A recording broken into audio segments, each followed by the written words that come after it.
Yeah, the unsafe camping ordinance, as it's called, would prohibit tent encampments in all public spaces if shelter beds are available. Now, there are some areas where these encampments would not be allowed at any time, regardless of shelter capacity, like in parks or near schools. They expect to be able to walk on sidewalks unobstructed. They expect to be able to get their children to school safely. They expect to be able to use our parks in a hygienic and clean and safe way. Mayor Gloria and other advocates at Balboa Park today making one more push for the passage of an encampment ban on sidewalks in other public spaces like Balboa Park. This park, like all of our parks, are not a homeless shelter. It's not a place to live.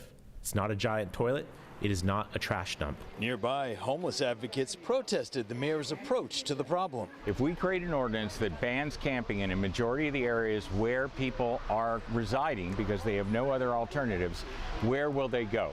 Parks and Recreation Director Andy Field describes what his staff is dealing with every day. Drug paraphernalia, hypodermic needles, weapons, fires, human waste, soiled clothing and filth and trash. The point-in-time count released yesterday by the Regional Task Force on Homelessness shows a minimum of 6,500 people experiencing homelessness in the city. It's completely heartless and it's tone deaf.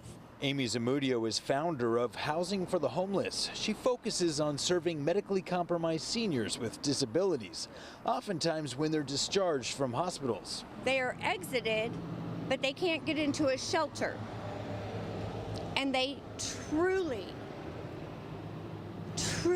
have nowhere to go. According to the point-in-time count, the number of emergency shelter beds in the city is 3,000, and 87% of those are being used. The city is soon to launch a safe sleeping program that would allow for more than 500 tents at 2 sites near Balboa Park. This is a long-term commitment by this city to provide resources for vulnerable and sick individuals, to give them a better place to go than the sidewalk. And again, our expectation is when those resources are available, they must take them. The City Council will be taking up this ordinance for a vote at Tuesday's meeting. Brian White, CBS 8.